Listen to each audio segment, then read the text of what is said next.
નમસ્કાર વિદ્યાર્થી મિત્રો, હું પંકજ રાવત સર સ્વાગત કરું છું આપ સર્વેનું આપણા સૌની ચેનલ પર। મિત્રો અહીં તારીખ 16 જાન્યુઆરી 2026 ના રોજથી શરૂ થઈ રહી છે ધોરણ 9 થી 12 ની દ્વિતીય એટલે કે પ્રિલિમ પરીક્ષા, જ્યાં મિત્રો આપણે અહીંયા શરૂ કરી છે ધોરણ 11 માટે વિકાસ અસાઇનમેન્ટના સોલ્યુશનની સિરીઝ। ઘણા બધા વિડીયોઝ તૈયાર કર્યા બાદ આજે મિત્રો આપ સર્વે માટે હું લઈને આવી ગયો છું સેક્રેટરીયલ પ્રેક્ટિસ અને કમર્શિયલ કમ્યુનિકેશન એટલે કે એસપીસીસી ના વિભાગ બીના સંપૂર્ણ સોલ્યુશન ને લઈને તો હર હંમેશની જેમ આપ સર્વે વિદ્યાર્થી મિત્રોનો પ્રેમ બતાવતા ફટાફટથી આ વિડીયોને લાઈક અને શેર કરીને બન્યા રહેજો વિડીયોમાં અંત સુધી, જેથી કરીને અત્રે સમજાવેલા આ મહત્વપૂર્ણ સોલ્યુશનની અંદર એકદમ વિગતવાર રીતે આપ સર્વે વિદ્યાર્થી મિત્રોને ખ્યાલ આવી શકે। અને આ સિવાય મિત્રો ક્યાંકથી હરતા ફરતા જો પહેલી વખત આપ શ્રી પધાર્યા છો આપણી ચેનલ ઉપર તો નીચે આવેલા લાલ કલરના સબસ્ક્રાઇબ બટનને દબાવીને ચેનલ ઉપર જોડી દેજો તથા બાજુમાં આવેલા બેલ આઇકનને કરી દેજો ઓલ પર સેટ, જેથી કરીને ભવિષ્યમાં આવનારા ધોરણ 11 અને 12 કોમર્સ અંગેના આવા જ મહત્વપૂર્ણ વિડીયો સૌથી પહેલા આપને જોવા મળતા રહે। ચાલો મિત્રો વધુ વાર ન કરતા શરૂઆત કરીએ છીએ આપણા આ એસપીસીસી ના વિભાગ બી ના સોલ્યુશનની, જ્યાં સૌથી પહેલા તમે જોઈ શકો છો કે વિભાગ નંબર 1 આપણને પ્રકરણ નંબર 1 માંથી અહીં આપવામાં આવેલો છે। માહિતી સંચારના પ્રકારો વિશે ચર્ચા કરી રહી છે અને પહેલો પ્રશ્ન છે કે ચિત્રો જોઈને જણાવો કે આ કેવા પ્રકારનો માહિતી સંચાર છે અને છે તો કેમ। સૌથી પહેલા તમે જોઈ શકો છો અહીંયા કે ભાઈ અહીં એક પી જે છે તેનો સિમ્બોલ આપેલો છે અને એની ઉપર જે છે તે ચેકો આપણને આપેલ છે। તો આ શું છે? આપણે જોઈ શકીએ છીએ કે આ નો પાર્કિંગ નું સાઇન છે। શેનું સાઇન છે ભાઈ? No parking. તો આના માટે આપણે લખી શકીએ કે આ અશાબ્દિક અથવા સાંકેતિક માહિતી સંચાર છે, કારણ કે અહીં નો પાર્કિંગ દર્શાવવા માટે ભાષાને બદલે ચિત્ર અથવા તો પ્રતીક કે પછી સંજ્ઞાનો ઉપયોગ થાય છે, બરાબર।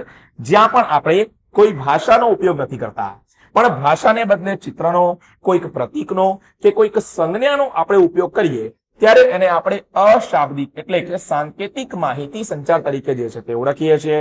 તો આ થઈ ગયું ભાઈ આપણું કયું અહીંયા પહેલું ચિત્ર અને તે અંગેનો પહેલો પ્રશ્ન। બીજું ભાઈ તમે જોઈ શકો છો અહીંયા કે આપણને દેખાય છે એ મોબાઈલ ફોન અહીંયા ચિત્ર અથવા ચિહ્ન આપેલું છે। આ શું છે ભાઈ? તો કે મૌખિક માહિતી સંચાર છે, કારણ કે ફોન દ્વારા બોલીને માહિતીની આપ-લે થાય છે। હું કોઈકને ફોન કરું, બરાબર, તો સામેવાળી વ્યક્તિ, ફોન હું કહું છું, વિડીયો કોલ નથી કરી રહ્યો અહીંયા, હું જો કોઈકને ફોન કોલ કરું તો સામેવાળી વ્યક્તિ મને સાંભળી શકે છે અને હું સામેવાળી વ્યક્તિને સાંભળી શકું છું, પરંતુ ફોન કોલ દરમિયાન અમે એકબીજાને જોઈ શકતા નથી। તો કેવો માહિતી સંચાર થયો? મૌખિક માહિતી સંચાર, બરાબર। અમે જોઈ નથી શકતા પરંતુ એકબીજાનો અવાજ સાંભળી શકીએ છીએ, તો આને મૌખિક માહિતી સંચાર તરીકે ઓળખવામાં આવે છે। ચાલો ભાઈ આગળ ચર્ચા કરીએ અહીંયા ત્રીજા નંબરના પ્રશ્નની। પછી આપણને અહીંયા ત્રીજા નંબરની અંદર જોઈ શકીએ છીએ કે ભાઈ પુસ્તક જે છે તે અહીં આપણને જોવા મળે છે। શું જોવા મળે છે ભાઈ અહીંયા? તો કે પુસ્તકનું ચિત્ર અહીં આપણને આપેલ છે। તો કે આ લેખિત માહિતી સંચાર છે। કેમ? કારણ કે તેમાં માહિતી અક્ષરો અને શબ્દો દ્વારા છાપેલી હોય છે। કોઈ પુસ્તક હોય, આપણે પુસ્તક વાંચીએ, બરાબર છે, તો અંદર શબ્દો આપેલા હોય, અક્ષરો આપેલા હોય અને આપણે વાંચી શકીએ છીએ, અને જેને આપણે વાંચી શકીએ, બરાબર, એ લેખિત માહિતી સંચાર કહેવાય છે। ચાલો ચોથું શું છે ભાઈ? તો અહીંયા આપણને એક શિક્ષકનું ચિત્ર જોવા મળે છે કે જે બ્લેકબોર્ડ ઉપર જે છે તે ભણાવી રહ્યા છે, બરાબર। આ શું છે? દ્રશ્ય શ્રાવ્ય માહિતી સંચાર। કેમ? તમે જોઈ શકો તો દ્રશ્ય, શ્રાવ્ય એટલે કે સાંભળી શકો તો દ્રશ્ય અને શ્રાવ્ય માહિતી સંચાર કહેવાય, કારણ કે વિદ્યાર્થીઓ શિક્ષકને જોઈ શકે છે અને સાંભળી પણ શકે છે, બરાબર। તો આ દ્રશ્ય શ્રાવ્ય માહિતી સંચાર થઈ ગયો। પાંચમું શું છે ભાઈ? કમ્પ્યુટર અથવા મોનિટર તમને દેખાય છે અહીંયા આ ચિત્રની અંદર। શું છે ભાઈ? તો કે દ્રશ્ય માહિતી સંચાર છે, કારણ કે તેમાં માહિતી કે ચિત્રોને આપણે જોઈ શકીએ છીએ અને સાંભળી પણ શકીએ, તો દ્રશ્ય શ્રાવ્ય બંને પણ અહીંયા જે છે તે આને કહી શકાય છે।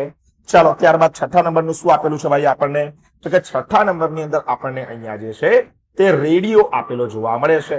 હવે રેડિયો માત્ર ને માત્ર શ્રાવ્ય માહિતી સંચાર આપણને કહેવાય। કેમ રેડિયો શ્રાવ્ય માહિતી સંચાર કહેવાય? કારણ કે રેડિયોમાં ભાઈ આપણને ફક્ત અવાજ સંભળાય છે, આપણે રેડિયોની અંદર કોઈને જોઈ શકતા નથી, તો માટે આ કેવો થયો ભાઈ? શ્રાવ્ય માહિતી સંચાર। ચાલો સાતમું તમે જોઈ શકો છો, શું છે ભાઈ? છાપું અથવા તો ન્યૂઝપેપર જેને આપણે કહીએ, બરાબર, છાપું કે મેગઝીન। આ શું છે ભાઈ? તો કે લેખિત માહિતી સંચાર છે, કારણ કે તેમાં સમાચાર અને વિગતો લખેલી અથવા તો છાપેલી હોય છે, આપણે ફક્ત પુસ્તકની જેમ એને વાંચી શકીએ છીએ। ચાલો આઠમું શું છે ભાઈ? એક ટ્રાફિક સિગ્નલ છે જેમાં આપણને તીરનું નિશાન જે છે તે અહીંયા જોવા મળે છે. શું છે ભાઈ? અશાબ્દિક અથવા સાંકેતિક માહિતી સંચાર છે. કેમ? દિશા સૂચવવા માટે જે છે તે આ ચિહ્નનો ઉપયોગ થાય છે. કોઈ પણ પ્રકારના ચિહ્નો હોય ભાઈ, બરાબર છે, જેમ કે નો પાર્કિંગ હતું, બરાબર, આ તીર વાળું ચિહ્ન છે, આ બધા અશાબ્દિક અથવા તો સંકેતના માહિતી સંચાર તરીકે ઉપયોગ કરવામાં આવે છે. ચાલો 9મું અને છેલ્લું, સંસ્થાકીય માળખું. મતલબ કે એક ચાર્ટ આપણને જે છે તે સંસ્થાકીય માળખાનો અહીંયા દર્શાવવામાં આવેલ છે. શું છે ભાઈ? દ્રશ્ય માહિતી સંચાર છે. કેમ? આકૃતિ અથવા તો સંકેતો દ્વારા આની માહિતી આપણે મેળવી શકીએ છીએ. બરાબર. તો આ રીતે ભાઈ પ્રકરણ નંબર 1 થી અહીં 1 થી 9 નંબરના પ્રશ્નો જે આપેલા હતા તે તમામે તમામ 9 પ્રશ્નોના સોલ્યુશન અને ઉત્તર તમને વિગતવાર રીતે મેં સમજાવી દીધા છે. આશા રાખું છું કે સમજાવેલા જેટલા પણ પ્રશ્નો છે તેની અંદર વિગતવાર રીતે આ સર્વે વિદ્યાર્થી મિત્રોનો ખ્યાલ જે છે તે અહીંયા આવી ગયો હશે. ચાલો ભાઈ આગળ ચર્ચા કરીએ છીએ આપણે પ્રકરણ નંબર 3 ની. હવે મિત્રો અહીંયા પત્રના બાહ્ય દેખાવ અંગેનું અહીં આપણું આ પ્રકરણ છે. પ્રકરણની ચર્ચા કરું તેની પહેલા ખાસ જણાવી દઉં કે આની પહેલા પણ અન્ય ઘણા બધા વિષયોના સોલ્યુશન્સના વિડીયોઝ જે છે ભાઈ તે તમારા સૌ વિદ્યાર્થી મિત્રોની સહાયતા માટે મેં તૈયાર કરેલા છે હજુ સુધી. એ તમામે તમામ વિડીયોઝને જો આપ શ્રીએ ના નિહાળ્યા હોય તો નીચે ડિસ્ક્રિપ્શન બોક્સમાં જાઓ, કમેન્ટ બોક્સમાં જાઓ, ત્યાં તમામે તમામ વિડીયોઝની ભાઈ લિંક્સ મેં આપેલી છે, તો એ તમામે તમામ વિડીયોઝને અચૂકથી અહીંયા નિહાળજો. ચાલો ભાઈ ચર્ચા કરીએ અહીંયા સૌથી પહેલા પ્રશ્નની. પ્રકરણ નંબર 3 માંથી, ક્યારે વાચક પત્ર તરફ આકર્ષાય છે? વાચક એટલે કોણ ભાઈ? પત્ર વાંચનાર. જ્યારે પત્રનું કાગળ, લખાણ, બાહ્ય દેખાવ એટલે કે લેઆઉટ આકર્ષક હોય ત્યારે વાચક તે વાંચવા માટે શું બને છે? ઉત્સુક બને છે. હું તમને એક ઉદાહરણ આપું. આપણે કોકના ઘરે કંકોત્રી મોકલીએ અથવા કોઈ આપણા ઘરે કંકોત્રી મોકલે તો કંકોત્રી ખોલીને જોવાની ઈચ્છા સૌથી સારી ક્યારે થાય? જ્યારે કંકોત્રીનો બાહ્ય દેખાવ એટલે કે આઉટલેટ એકદમ સરસ મજાનો હોય. કંકોત્રી એટલે શું ભાઈ? એક પ્રકારનો પત્ર, બરાબર છે. તો કે પત્રનો બાહ્ય દેખાવ જ્યારે આપણને સારો દેખાય ત્યારે વાંચવાવાળો વ્યક્તિ જે છે, વાંચનાર વ્યક્તિ છે, તે ઉત્સુક બને છે, આતુર બને છે. ચાલો બીજું શું છે? કઈ ગુણવત્તાવાળા કાગળનો ઉપયોગ વાણિજ્યિક પત્ર લેખન માટે કરવામાં આવે છે? વાણિજ્યિક એટલે શું ભાઈ? તો કે વેપાર માટે, બરાબર છે. તો કે સામાન્ય રીતે A4 સાઇઝના સફેદ અને સારી ગુણવત્તાવાળા કે જેની શાહી ફેલાય નહીં એવા કાગળનો ઉપયોગ વાણિજ્યિક પત્ર લેખન માટે કરવામાં આવે છે. સાહેબ A4 સાઇઝ એટલે કઈ? ઝેરોક્સ કરાવવા જાઓ, બરાબર, તો એ જે પાનું હોય એ A4 સાઇઝનું પાનું કહેવામાં આવે, બરાબર છે. જો એને હું વાળી દઉં તો એ A8 પ્રકારનું પાનું થઈ જાય. સમજો, નાનું થયું પણ નાનું થયું તો A8 પ્રકાર, બરાબર. અને જ્યારે આખું પાનું છે ઝેરોક્સ વાળું તો એ શું થઈ ગયું ભાઈ? A4 પ્રકાર. ચાલો પછી ત્રીજા નંબરના પ્રશ્નની આપણે ચર્ચા કરીએ. ટાઈપ કરેલા પત્રથી મુખ્ય શો ફાયદો થાય છે? બરાબર, ટાઈપિંગ વાળું પત્ર હોય, એક લખાણ વાળું પત્ર હાથેથી લખેલું, તો કે ટાઈપિંગ વાળું પત્ર છે તો એનાથી ફાયદો શું થશે ભાઈ? તો જુઓ, ટાઈપ કરેલો પત્ર સુવાચ્ય હોય છે. મારા જેવા કોક લખતા હોય, બરાબર, કદાચ અક્ષર ના ઉકેલાય, બરાબર, સુવાચ્ય અક્ષર ના હોય, પણ ટાઈપ કરેલું હોય તો કોઈ પણ વ્યક્તિ ઓળખી શકે, કોઈ પણ વ્યક્તિ વાંચી શકે. ટાઈપ કરેલો પત્ર સુવાચ્ય હોય છે. બીજું, સમય બચાવે છે. અને ત્રીજું, વ્યવસાયિક છાપ ઉભી કરે છે. આજકાલ કોઈકને તમે લખેલો પત્ર આપો તો સાલું લોકો આકર્ષાતા નથી, પણ ટાઈપ કરેલું આપો લોકોને લાગે હા પ્રોફેશનલ જગ્યાએથી આવેલો પત્ર હશે. માટે ટાઈપ કરેલા પત્રના ફાયદાઓ જે છે તે ઘણા બધા હોય છે. ચોથું, કાગળમાં કેવા પ્રકારની જગ્યા છોડવાથી પત્રને સુંદર દેખાવ મળે છે? કાગળની ચારે બાજુએ યોગ્ય હાંસીઓ છોડવાથી પત્ર સુંદર દેખાવ મળે છે. એટલે તમે જોયું હશે ભાઈ મોટા ભાગે કે જે પણ પત્ર હોય અથવા જે પણ વ્હાઇટ કલરનું કાગળ હોય એની અંદર આજુબાજુની આટલી જગ્યા જે છે તે અહીંયા છોડવામાં આવેલી હોય છે. અને જે પણ લખાણ હોય એ લખાણ હંમેશા વચ્ચે હોય છે. બધું અહીંયાથી સ્ટાર્ટિંગથી લખાણ જો કરવામાં આવે તો આ પ્રકારનું ગીચતા વાળું જે છે તે આપણને જોવા મળે અને જોવામાં સારું પણ ના લાગે, બરાબર છે. તો કે ચારે બાજુ જે છે તે યોગ્ય હાંસીઓ જે છે તે છોડવાથી અહીંયા પત્રનો દેખાવ કેવો દેખાય છે ભાઈ? તો કે સારો દેખાય છે. ચાલો ભાઈ આગળ ચર્ચા કરીએ આપણે 5મા નંબરના પ્રશ્નની. પત્રમાં કયા કારણસર કઈ બાજુનો હાંસિયો પહોળો રાખવામાં આવે છે? શું કે છે? પત્રને ફાઇલ કરવા માટે, મતલબ કે પંચિંગ કરવા માટે ડાબી બાજુનો હાંસિયો થોડો વધુ પહોળો રાખવામાં આવે છે. સીધી વસ્તુ છે ભાઈ, લો મારું પત્ર છે, બરાબર, મારે આને ફાઇલની અંદર ફાઇલિંગ કરવું છે તો આ સાઈડનો હાંસિયો સહેજ ઓછો હશે તો ચાલશે, પણ આ સાઈડનો હાંસિયો મારે વધારે રાખવું પડશે. કેમ? અહીંયા પંચિંગ કરવાની મને જરૂર પડે, કાણા પાડવાની જરૂર પડે, જેથી કરીને સરળતાથી શું થઈ શકે ભાઈ અહીંયા તો કે આને ફાઇલ કરી શકાય. માટે ડાબી બાજુ જે છે, બરાબર, ડાબી બાજુનો હાંસિયો જે છે તે શું રાખવામાં આવે છે ભાઈ? તો કે વધારે પહોળો રાખવામાં આવે છે. છઠ્ઠું, સામાન્ય રીતે પત્રની ગળી વાળતી વખતે કઈ બાબતો ધ્યાનમાં લેવી જોઈએ? સાહેબ ગળી વાળવી એટલે શું? કોઈ તમારી જોડે કાગળી હોય, પત્ર હોય, એને મારે એના પરબીડિયામાં એટલે કે એન્વેલપની અંદર મારે મૂકવું હોય. હવે પત્ર તો ભાઈ આવું લાંબા પ્રકારના સ્વરૂપનું હોય અને પરબીડિયું આમ આડું હોય, તો મારે એને વાળવું પડે, બરાબર છે. વાળવા માટે શું કરવું ભાઈ? તો કે 3 વખત વાળાય એવી રીતે પત્રને જે છે તે વાળવું, તો એને ગળી વાળવું કહેવાય. તો કે ભાઈ ગળી એવી રીતે વાળવી જોઈએ જેથી પરબીડિયું બહુ ફૂલેલું ન લાગે અને ખોલતી વખતે લખાણ કપાય નહીં. બરાબર, યોગ્ય રીતે જે છે તે અહીં ગળી વાળવી પડે. તમને એક ઉદાહરણ આપું. તમારા ઘરે માની લો કે ભાઈ આરટીઓ થી છે કે અથવા સરકારી કચેરીથી કોઈક એન્વલપમાં એટલે પરબીડિયાની અંદર કોઈક પત્ર આવે, બરાબર, તો એને ક્યારેક ખોલીને જોજો. એક આખું પેજ હોય, એને એકવાર આમ વાળેલું હોય ઉપરથી, પછી નીચેથી આમ વાળેલું હોય. તમે ખોલો એટલે ઉપરથી આમ ખુલે, નીચેથી આમ ખુલે. બરાબર છે, સરસ મજાનું પરબીડિયાની અંદર પણ આવી જાય અને એકદમ સરસ મજાનું પ્રોફેશનલ સારું પણ લાગે. ચાલો 7મા નંબરના પ્રશ્નની વાત કરીએ. ક્યારે વાણિજ્યિક પત્ર વ્યવહારમાં પરબીડિયું ખૂબ નાનું વાપરવું યોગ્ય ગણાય નહીં? કે જ્યારે પત્ર સાથે અન્ય બિડાણમાં શું શું આવે? તો કે ચેક આવે, બિલ આવે, વાઉચર્સ આવે. આ બધું જોડવાના હોય ત્યારે નાનું પરબીડિયું યોગ્ય નથી. હાવ નાનકડું પરબીડિયું લઈ લઈએ આપણે આવરું પૈસા બચાવવા માટે, પણ અંદર બિડાણ હોય. બિડાણ એટલે શું? એક મુખ્ય પત્રની સાથે અન્ય જે પણ ડોક્યુમેન્ટ્સ અને જે પણ દસ્તાવેજો મૂકવામાં આવેલા હોય એને બિડાણ કહેવામાં આવે. જેમ કે માની લો કે ભાઈ ટોરેન્ટ પાવરને વીજ વિભાગને જે છે તે હું પત્ર લખતો હોઉં અને જોડે મારા છેલ્લા 3 મહિનાનું લાઇટ બિલ પણ જે છે તે અટેચ કરીને આપેલું હોય. હવે નાનકડું પરબીડિયું હોય અને એની અંદર 4 કાગળિયા ઘૂસેડીએ આપણે, બરાબર, તો કેવું લાગે? ફૂલાયું લાગે, સારું પણ ના લાગે. બરાબર, બોનસ નથી આપી રહ્યા, આપણે સામાન્ય પત્ર વ્યવહાર કરી રહ્યા છીએ. તો કે ભાઈ નાનું પરબીડિયું ત્યારે ના વાપરવું જોઈએ જ્યારે અહીં મુખ્ય પત્રની સાથે જે છે તે અન્ય બિડાણ જે છે તે મૂકવામાં આવેલું હોય ત્યારે. ચાલો ભાઈ, ત્યારબાદ 8મા નંબરના પ્રશ્નની ચર્ચા કરીએ. ક્યારે પરબીડિયાના પાછળના ભાગ ઉપર મોકલનારનું નામ સરનામું લખવામાં આવે છે? સમજો ભાઈઓ, પરબીડિયાનો પાછળનો ભાગ, બરોબર, એની ઉપર મોકલનારનું નામ સરનામું ક્યારે લખવામાં આવે?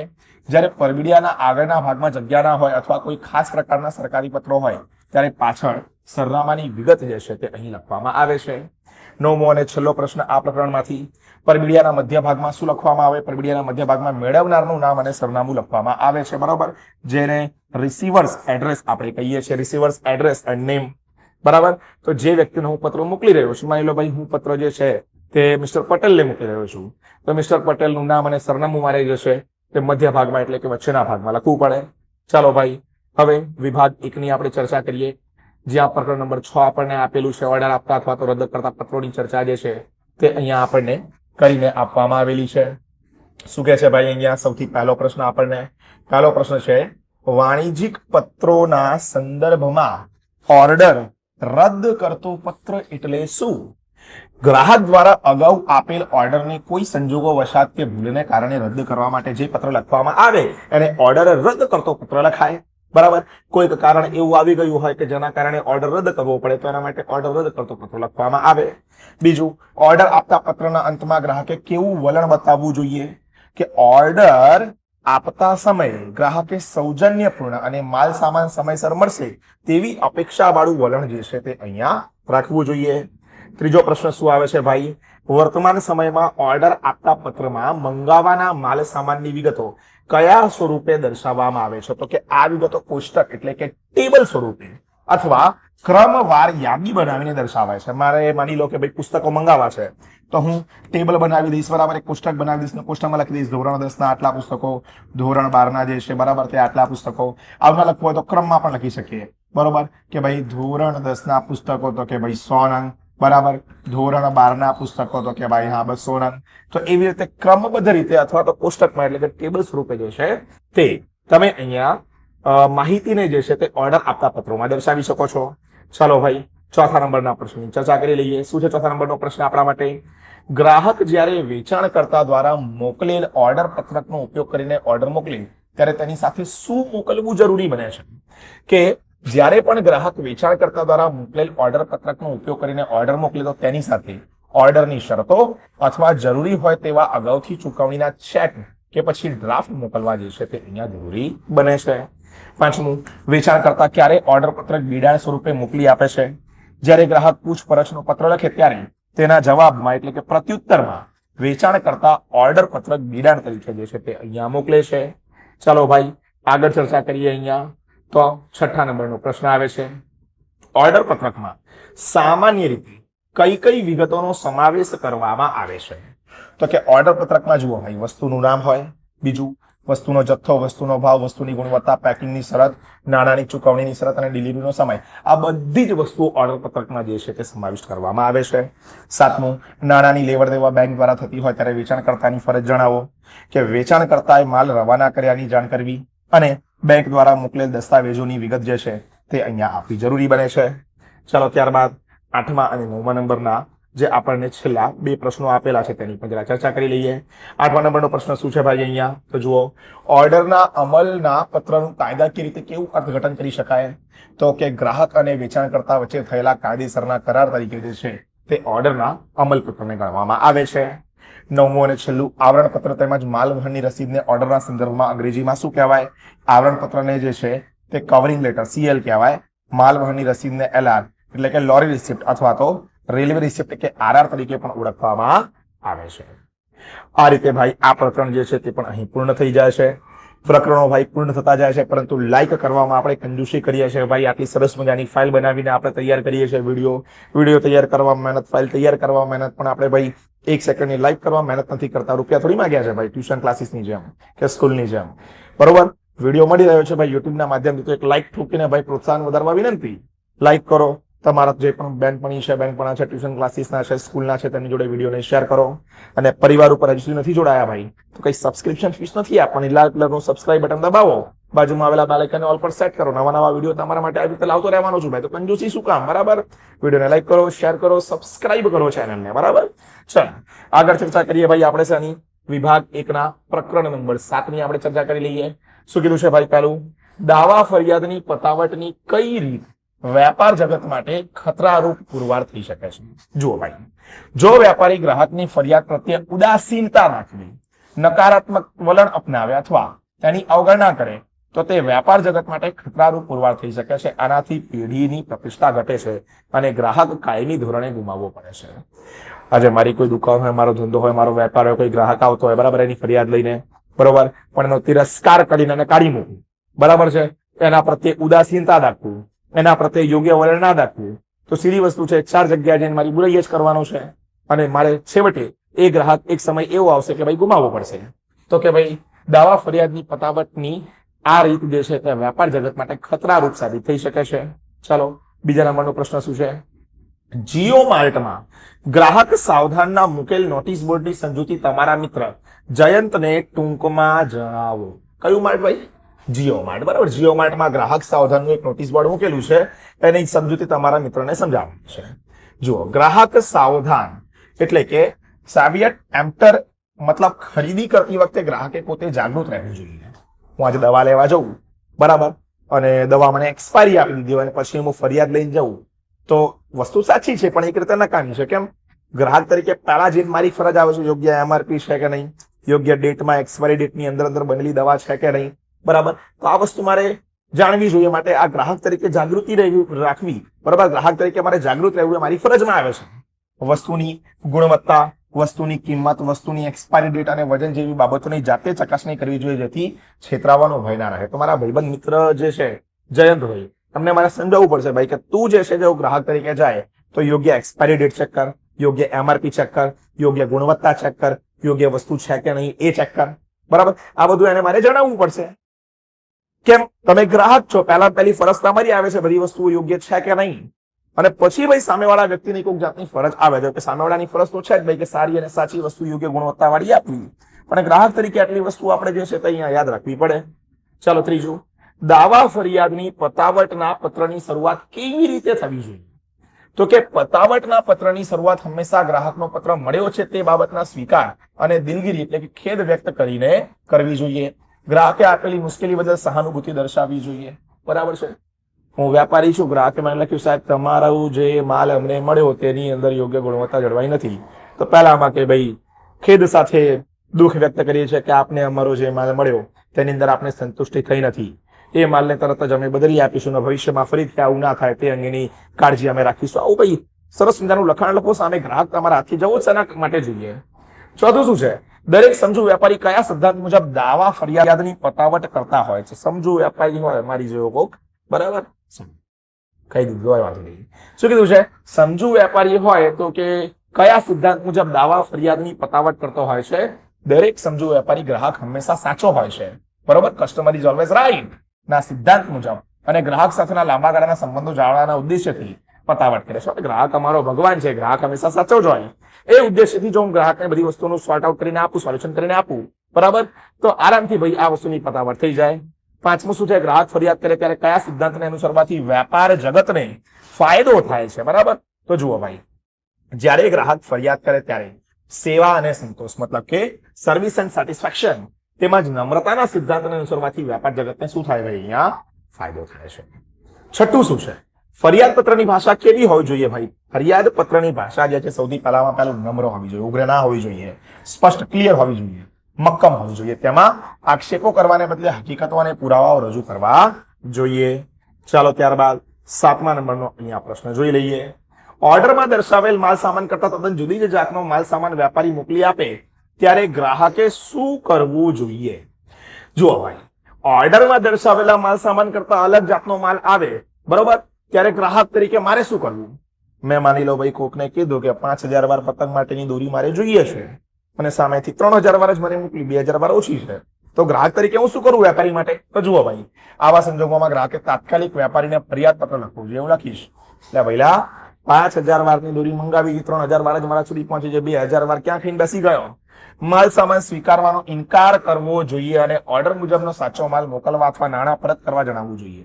આ 3000 વાર દોરી જે મોકલી તેનો હું અસ્વીકાર કરું છું, તે મને જોઈતી નથી. કાં તો મને 5000 વારની દોરી સંબંધો સાચવવા હોય તો મોકલી આપ અથવા તો મને રૂપિયા પરત કરી દે. આવી રીતે ભાઈ હું પત્ર જે છે તે નમ્રતાપૂર્વક લખી શકું. એમાં ઉગ્ર દર્શાવવાનો સ્વભાવ કોઈ જરૂર આવતી નથી.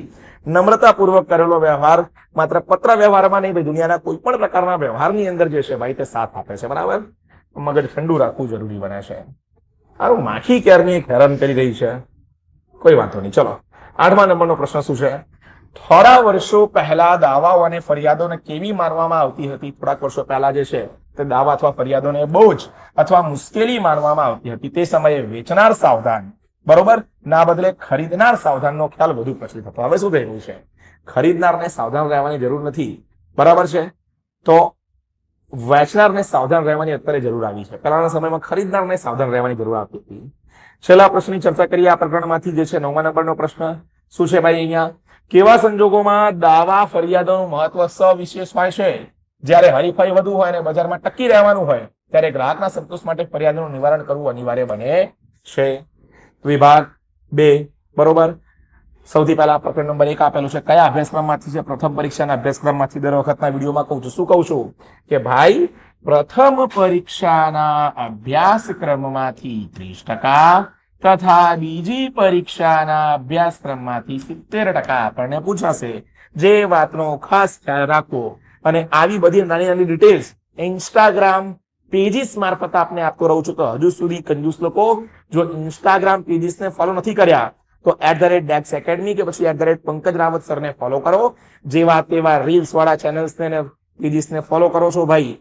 ભણતરમાં મહત્વ હોય એવા પેજીસને ફોલો નથી કરતો તો ઇન્સ્ટાગ્રામ ઉપર જાઓ, બીજા ડિસ્ક્રિપ્શન બોક્સમાં પણ લિંક આપું છું, અથવા મેન્યુઅલી DEX Academy કે પછી પંકજ રાવત સર ટાઈપ કરો અને ઇન્સ્ટાગ્રામ પેજીસને ફોલો કરો. કેમ? આવી બધી મહત્વપૂર્ણ અપડેટ્સ તમારા માટે લાવતો રહું છું. અને બાકી મારી જોડે પર્સનલી વાર્તાલાપ પણ જે છે ઇન્સ્ટાગ્રામ થ્રુ તમે અહીંયા જે છે તે અહીંયા કરી શકશો.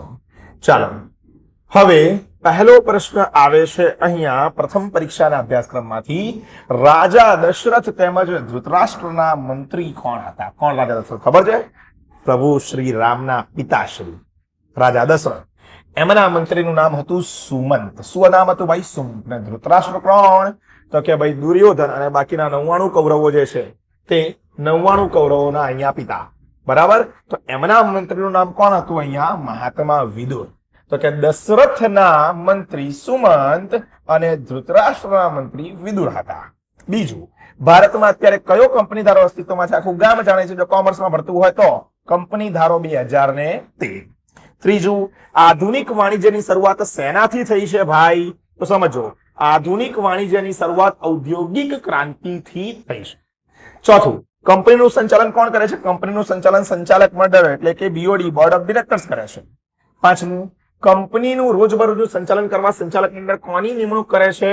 સંચાલક મંડળ રોજબરોજનું વહીવટ કરવા માટે જે છે તે સેક્રેટરી અથવા મેનેજિંગ ડાયરેક્ટર એટલે કે MD નિમણૂક કરે છે. છઠ્ઠું, સેક્રેટરી શબ્દ ગુજરાતી ભાષાના કયા શબ્દમાંથી લેવામાં આવેલો છે? સેક્રેટરી શબ્દ અંગ્રેજી શબ્દ સેક્રેટરી પરથી આવે, જેનો મૂળ લેટિન શબ્દ સેક્રેટેરિયસ એટલે કે રહસ્યોને જાળવનાર માંથી ઉતરી આવેલો છે. ચાલો, સાતમું, મુગલ સામ્રાજ્યના જાણીતા ગમે તે બે વજીરના નામ જણાવો. બિરબલ અને અબુલ ફઝલ. બરોબર, અબુલ ફઝલ ધોરણ 10 માં આવતું હતું. આ એને અકબરીની રચના કરી હતી. અને બિરબલ તો આપણને ખબર હશે કોણ ભાઈ? અકબર રાજાના 9 રત્નોમાંથી એક. ચાલો, આઠમું, રોમન સામ્રાજ્યમાં રાજાઓ વતી લખાણ કરનાર કોણ હતા? રોમન સામ્રાજ્યમાં રાજાઓ વતી લખાણ કરનારને સ્ક્રિબા કહેવામાં આવતા હતા. નવમું, કંપની વતી વાટાઘાટો કરવી તેમજ જરૂરી કરારો કરવાનું કાર્ય કોણ કરે છે? કે સેક્રેટરી કરે છે. ચલો, પ્રકરણ 6 ની વાત કરીએ, વિભાગ 2 માંથી જ. રોકાણકાર કયા દસ્તાવેજના આધારે રોકાણ કરવાનો નિર્ણય લે છે? રોકાણકાર વિજ્ઞાપન પત્ર એટલે કે પ્રોસ્પેક્ટસના આધારે જે છે તે રોકાણ કરવાનો નિર્ણય લે છે. બીજું, કંપનીમાં શેરની વહેંચણી ક્યારે કરી શકાય છે ભાઈ? તો કે ભાઈ, જ્યારે કંપનીને લઘુત્તમ ભરણું મળી જાય અને શેર બજારની મંજૂરી મળે ત્યારે અહીં કંપનીની અંદર શેરની વહેંચણી કરી શકાય છે. ત્રીજું, નવા કંપની ધારા મુજબ કેટલા દિવસમાં લઘુત્તમ ભરણાની રકમ મળી જવી જોઈએ છે? તો 30 દિવસની અંદર જે છે અથવા નિર્ધારિત સમયમાં રકમ મળી જવી જોઈએ. ચોથું, વિજ્ઞાપન પત્ર કોની સભામાં મંજૂર કરવામાં આવે છે? તો કે વિજ્ઞાપન પત્ર સંચાલક મંડળ એટલે કે બીઓડી બોર્ડ ઓફ ડાયરેક્ટર્સ ની સભામાં મંજૂર કરવામાં આવે છે. પાંચમું, વિજ્ઞાપન પત્ર એ કંપનીનો જાહેર જનતા સાથેનો કેવો વર્તાવ રજૂ કરતો મહત્વનો દસ્તાવેજ છે? તો કે ભાઈ, વિજ્ઞાપન પત્ર એ કંપનીનો જાહેર જનતા સાથેનો પારદર્શક અને વિશ્વસનીય વર્તાવ રજૂ કરતો જાહેર આમંત્રણનો દસ્તાવેજ છે. છઠ્ઠું, વિજ્ઞાપન પત્રમાં કયા બે પ્રોસ્પેક્ટસનો સમાવેશ થાય છે? વિજ્ઞાપન પત્રમાં મુખ્યત્વે રેડ હેરિંગ પ્રોસ્પેક્ટ અને સેલ્ફ પ્રોસ્પેક્ટસનો સમાવેશ થાય છે. સાતમું, જ્યારે કંપનીએ ધંધો શરૂ કરવાનું પ્રમાણપત્ર મેળવવા રજિસ્ટ્રાર સમક્ષ કયો મહત્વનો દસ્તાવેજ નોંધાવવો પડે છે? જાહેર કંપનીએ ધંધો શરૂ કરવાનું પ્રમાણપત્ર મેળવવા માટે વિજ્ઞાપન પત્ર અથવા વિજ્ઞાપન પત્રના બદલાનું નિવેદન જે છે તે અહીંયા રજિસ્ટ્રાર સમક્ષ જે છે તે નોંધાવવું પડે છે. આઠમું, વિજ્ઞાપન પત્ર કેવો દસ્તાવેજ છે? વિજ્ઞાપન પત્ર એ જાહેર જનતાને જામીનગીરીઓ એટલે કે શેર અથવા ડિબેન્ચર ખરીદવા માટે આમંત્રણ આપતો એક જાહેર દસ્તાવેજ છે. નવમું, વિજ્ઞાપન પત્ર કેવું હોવું જોઈએ? વિજ્ઞાપન પત્ર લેખિત હોવું જોઈએ અને તેમાં આપેલી વિગતો સત્ય, સ્પષ્ટ અને સચોટ હોવી જોઈએ, જેથી રોકાણકારો ગેરમાર્ગે દોરાય નહીં. વિભાગ 2 પ્રકરણ 7 અને છેલ્લું પ્રકરણ શેના માટે? વિભાગ બી માટે. ભાઈ, 16મી જાન્યુઆરી 2026 થી શરૂ થતી જે દ્વિતીય એટલે કે પ્રિલિમ પરીક્ષા છે આપણી શાળાકીય, તેના ટાઈમ ટેબલનો વિડીયો ના નિહાળ્યો હોય તો ડિસ્ક્રિપ્શન બોક્સ, કમેન્ટ બોક્સમાં આપી દઉં છું. ત્યાંથી તે વિડીયોને પણ ભાઈ અચૂકથી નિહાળી લેજો અને વિડીયોને લાઈક કરો ને ભાઈ. શું કામ કંજૂસી કરો છો આટલી? ચલો, તારો પ્રશ્ન શું છે? કસ્ટોડિયન એટલે શું? કસ્ટોડિયન એટલે એવી સંસ્થા કે જે રોકાણકારોના જામીનગીરીઓ કે નાણાંની સાચવણી માટેની જવાબદારી સંભાળે છે. બીજું, કંપની કયા નફામાંથી વર્તમાન શેર હોલ્ડરોને બોનસ શેર આપી શકે છે? તો યાદ રાખજો, કંપની તેના એકત્રિત થયેલા નફા એટલે કે રિઝર્વ્સ અથવા સામાન્ય અનામતમાંથી બોનસ શેર આપી શકે છે. ત્રીજું, કઈ સંસ્થાઓ રોકાણકારના શેર, બોન્ડ કે સિક્યોરિટીઝને સાચવવાની જવાબદારી સંભાળે છે? ડિપોઝિટરી સંસ્થાઓ. કેવી ડિપોઝિટરી? NSDL અને CDSL જેવી સંસ્થા. ચોથું, બોનસ શેર અથવા પત્રક કંપની રજિસ્ટ્રાર સમક્ષ ક્યારે નોંધાવવું જોઈએ? તો કે બોનસ શેરની વહેંચણી કર્યાના 30 દિવસની અંદર નોંધાવવું જોઈએ. પાંચમું, બોનસ શેર બહાર પાડવાની સત્તા શેમાં હોવી જોઈએ?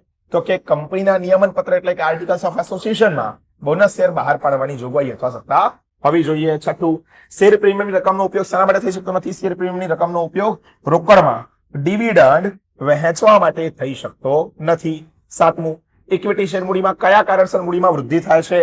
જ્યારે કંપની હકના શેર એટલે કે રાઇટ ઇશ્યુઝ અથવા બોનસ શેર બહાર પાડે છે અથવા નવા રોકાણકારોને શેર વેચે છે ત્યારે ઇક્વિટી શેર મૂડીમાં વૃદ્ધિ થાય છે. આઠમું, પ્રેફરન્સ શેર હોલ્ડરોને કઈ બાબતમાં મત આપવાનો અધિકાર હોય છે? ભાઈ યાદ રાખજો અહીંયા, તો પ્રેફરન્સ શેર હોલ્ડરોને માત્ર એવા જ ઠરાવો પર મત આપવાનો અધિકાર હોય છે જે તેમના હિતોને સીધી અસર કરતા હોય અથવા જ્યારે તેમનું ડિવિડન્ડ લાંબા સમયથી એટલે કે સામાન્ય રીતે 2 વર્ષથી જે છે તે બાકી હોય. ચાલો ભાઈ, 9મો અને 10મો છેલ્લા 2 પ્રશ્નોની પણ ચર્ચા આપણે ફટાફટ કરી લઈએ છીએ. 9મો શું છે? જાહેર કંપની ક્યારે સ્વેટ ઇક્વિટી શેર બહાર પાડી શકે છે? કંપનીના ખાસ ઠરાવ દ્વારા કંપનીના સંચાલકો અથવા કર્મચારીઓને તેમના વિશિષ્ટ જ્ઞાન, બૌદ્ધિક સંપત્તિ કે કિંમતી સેવાઓના બદલામાં વળતર સ્વરૂપે જાહેર કંપની સ્વેટ ઇક્વિટી શેર બહાર પાડી શકે છે. તથા 10મું અને છેલ્લું કે ઇક્વિટી શેરના તેમજ પ્રેફરન્સ શેરના કેટલા પ્રકારો છે ભાઈ? તો ખૂબ જ મહત્વપૂર્ણ એવો પ્રશ્ન છે ભાઈ. સૌથી પહેલા ઇક્વિટી શેરના મુખ્ય પ્રકારોની વાત કરો તો સામાન્ય equity share, sweat equity share, અન્ય ઇક્વિટી શેર. જ્યારે પ્રેફરન્સ શેરની વાત કરીએ તો 2 પ્રકારના છે. પહેલું શું? 20 વર્ષ પહેલા પરત કરી શકાય તેવા અને 20 વર્ષ પછી પરત કરી શકાય તેવા, જેની અંદર રિડીમેબલ પ્રેફરન્સ શેર આવે, ઇરિડીમેબલ પણ આવે. નોંધમાં એવું આપેલું છે કે ભારતીય કંપની ધારા મુજબ હવે માત્ર રિડીમેબલ શેર જ બહાર પાડી શકાય છે, ઇરિડીમેબલ બહાર પાડી શકાતા નથી. તો આવી રીતે ભાઈ આ પૂર્ણ થઈ જશે વિભાગ વિષયનો એસપીસીસી વિષયનો. આ સિવાય પણ અને જે પણ વિડીયોઝ તમને જોઈતા હોય તે કમેન્ટ બોક્સમાં ભાઈ મને જણાવવાનું બિલકુલ પણ ના ભૂલતા. અને વિડીયોમાં આના સિવાય તો કોઈ રાખવાનું નથી, વધારે બોલવાનું. ગમે તો લાઇક, શેર અને ચેનલને સબસ્ક્રાઇબ કરવા વિનંતી. મળીએ છીએ એક નવા વિડીયોમાં આવા જ કેટલાક મહત્વપૂર્ણ સોલ્યુશનની સાથે. ત્યાર સુધી થેન્ક યુ સો મચ. જય હિન્દ, વંદે માતરમ.